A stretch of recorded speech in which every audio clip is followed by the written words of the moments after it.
Hey guys, welcome. We are in the kitchen. I am headless.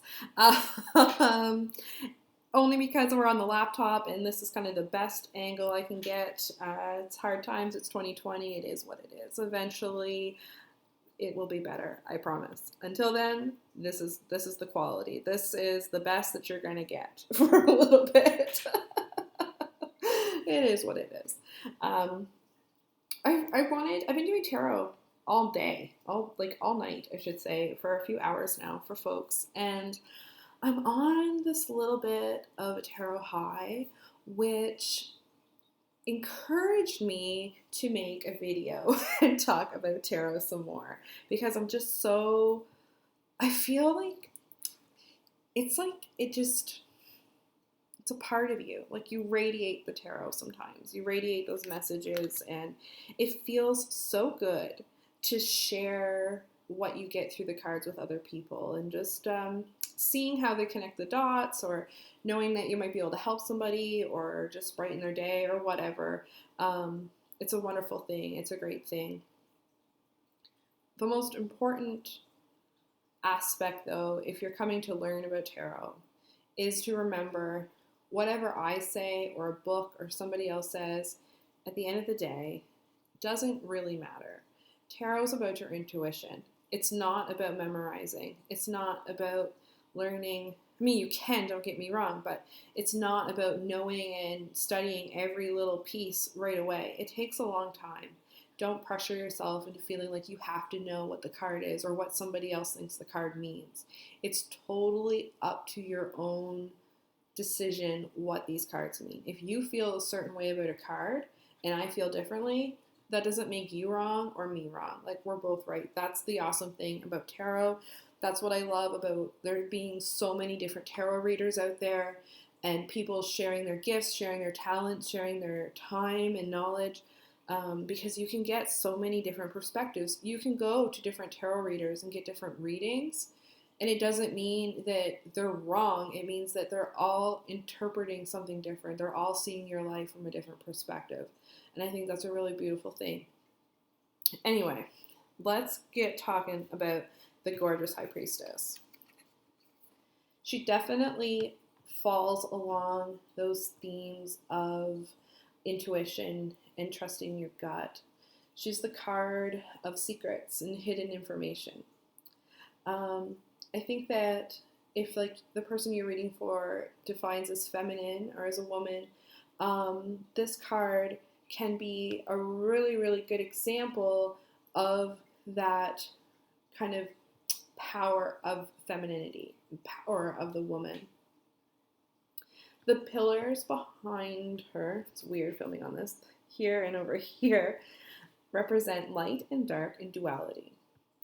They are for Boaz. The B is for in his strength, and J is for Jachin or Jachin, and he will establish. It's about duality and the masculine and feminine elements. Um, the moon here, representation of the goddess, representing of the three phases of womanhood based on the ideas of when these cards were out, I guess. The pomegranates can represent the unknown, ideas, intuition, dreams, the dead, getting messages from the other side. I feel like it's a card of goddess worship and women's mysteries and magic and the unknown. What's behind the curtain? Ask yourself, what is behind the curtain? On the flip side, this card can be about being a little bit too, like, using your intuition in a bad way, like overimposing or oversharing, maybe getting out of control with your moods or feeling like you want to lash out at people, being really tired, not being able to sleep. I love, love, love the High Priestess. I love the colors on this card. I find that blue so soothing and relaxing. We have the crescent moon here, another symbol of goddess. We've got the water flowing away from her. ideas, dreams. I sometimes will ask someone if this card comes up, have you been getting a lot of deja vu? Have you been getting a lot of weird feelings? Have you been, like, have your dreams been really vivid? Stuff like that, because this can often indicate like a little bit of psychic awareness in the person that you're reading for. It's the number 2, which is a number of balance. So it makes sense the High Priestess would be balanced. She's also balanced between the Magician and the Empress, which are 2 very, I find, active cards and bright, like they're very bright cards. And then she's a little bit more muted. She's darker. It's nighttime. I always wonder and imagine, it's so weird with this laptop, where to put my fingers. The water that's behind her, like I want to know, where is she? Is she sitting at a harbor? Is that the ocean? Is she at a lake? Is she, like, what is that? What's behind the curtain? And that's like kind of the beauty and the mystery of the High Priestess, is that we don't know. We don't know. It's the unknown. It can indicate like about death. It can be a card showing that someone might be heading into the other side, into the next phase. Many would think the death card would be a good indicator of that, and it can be, but the High Priestess is another one. It's kind of that twilight time. It's that time in our lives that if we're, lucky enough to live into old age, where you are between life and death, where you are on the cusp, and she could indicate like a passing, or peaceful passing. Just absolutely love it. There's so much to her. And there's so many more wiser people who could go into this with you better than me, but this is just a little overview of that amazing, gorgeous High Priestess. Now let's take a boo at how she's represented in a couple other decks. So I've got a couple of decks here for tonight. And first, this is the Book of Shadows Tarot So Below deck by Barbara Moore, who I adore. I love her interpretations. Her cards, beautiful. She also did the Alice in Wonderland Tarot, and beautiful. So these two are different but similar. So I wouldn't call this necessarily a Rider-Waite clone, but it has some similar aspects, like that moon imagery, the water, the woman, instead of facing us, her back's turned to us, like where she's heading. There's still a lot of mystery with this card. Really, really like it. I still get that witchy woman kind of vibe. Someone who's in tune with the other side a little bit. Someone who's in tune with nature. Next, we have the, oh my god, I'm having a complete dumb moment here. Oh, the Everyday Witch Tarot by Deborah Blake. Oh my goodness. This is what happens when you work all night. Not really work when you're having fun, but you know what I mean. And then don't eat supper and try to make a video on YouTube. Your brain just gives out on you. So the wonderful Deborah Blake's Everyday Witch Tarot is, I think, it captures everything that I was saying at the beginning, honestly. The tarot reader, the psychic, the witchy woman, the person who's looking into the unknown. I think that this deck captures it really well, and it pulls, again, some traditional images from the Rider-Waite. So there's the white and black pillars, and I love this deck. I think it's really, really cute. It's really fun. So cute, so fun. If anyone listens to And That's Why We Drink, you know where that's from. This deck, this is the Rackham Tarot. And if you've ever been a little drunk, a little tipsy, and on the internet and ordered a tarot deck, this is my tarot deck that I ordered when I was a little bit tipsy on the internet. I'm not too sure why I ordered this, because it's really out of character for me. It's not like any of my other decks. It's definitely not one that I've connected with a whole lot, but I've also haven't given it a lot of time. But it was a drunk purchase, and I think it offers an interesting perspective. So because it's so different, and it is really, really beautiful. So we have the woman peeking behind the curtain, so totally different. This does not look like the Rider-Waite deck at all, but we have the woman peeking behind the curtain and looking into the unknown. So you see the similarities. That's why so many folks will say learn on the Rider-Waite or to get a Rider-Waite deck, because once you learn the Rider-Waite, it truly, in my opinion, is easier to learn other decks. So we're at like the 10-minute mark. So we're going to stop at the Empress for tonight, and hopefully it won't be as long of a wait to get to the next two. So this is a girl power night. I kind of like that. I'm okay with that. So the Empress, the mama card. My friend Nicole just had her baby Meadow, and this makes me think of her. This makes me think of Nicole. This makes me think of the strength of women, that incredible power of women. This is female energy. This is motherhood, but this is also motherhood in many forms, okay?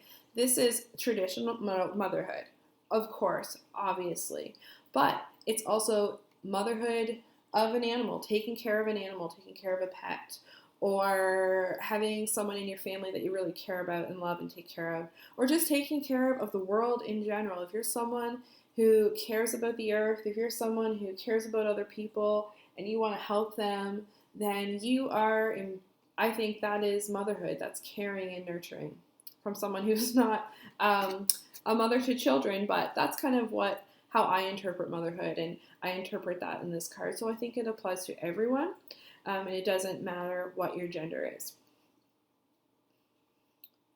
So this card is also about like when your ideas, like if someone pulls this card, it could indicate like ideas that they've had are starting to materialize, they're starting to come true, because the Empress makes things happen. This is so weird when it's backwards. It's like you're being in a mirror.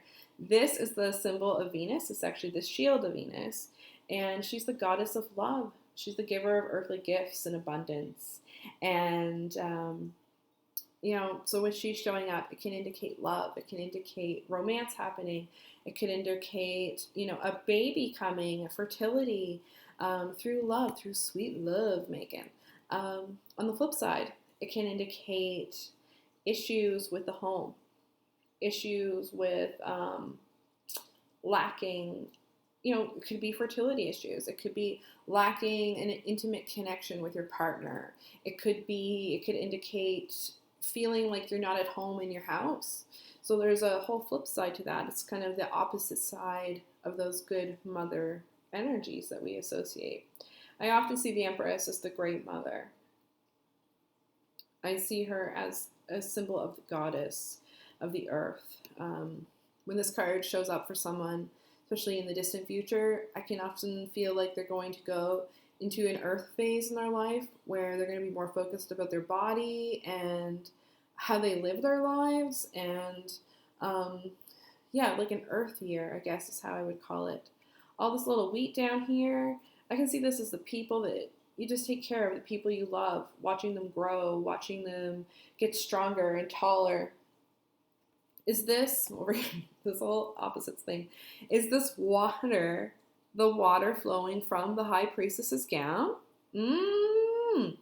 Could be. So could it be the unknown? You're going down the path, you meet the High Priestess in the dark and in the night, and then in the daytime, in the morning, you meet this beautiful Earth Queen. You follow that stream. So following the unknown, or taking a risk, or taking a chance on love, could lead you into the next phase of life. So you're on that journey. I just adore this card. I think it's beautiful. I think it's bright. I think it's happy.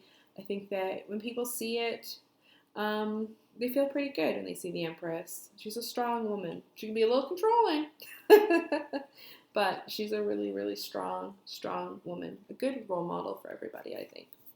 So let's take a boo at what everybody else is doing with the gorgeous Empress. So we'll go to the Rackham Tarot first. I like this one. I do like this. I mean, You can't get much more of a very clear and direct mother energy than this card. Like the little kitty too in the corner. So very motherly. I get the vibe. Nothing like the Rider-Waite card really at all, but same message as far as like the Empress, kind of that mother. Oh my god, my nails, guys, my nails. Oh, they'll be better next time. Love it. This is the Everyday Witch Tarot, Deborah Blake. She's got a pregnant belly. Just looks like a fierce lady. I love the dog and the kitty. Just beautiful. Love the movement in this card, the wind. I love that. Again, similar but very different. And then we have Barbara Moore's interpretation of the Empress, which is probably my favorite one, actually. That's how I see the Empress. This woman, this person here, like, she could be anyone. It could be the boy's mother, it could be someone else, it could be an aunt, it could be a neighbor. It just shows the goodness and humanity and how if we can nurture one another, it'd be a much better place. I think this is a year where we can learn a lot from the Empress and about caring for each other and loving each other.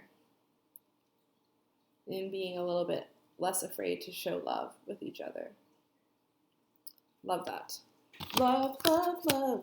Sorry for all my singing. I'm on 4 hours of sleep, guys. Like, it's a situation. I think that's it for tonight. I appreciate you so much for sitting through this, whatever this was. I hope I've said something that was encouraging or helpful or makes you want to learn more about tarot. I appreciate you, and I hope that you have an awesome night with your cards. Bye.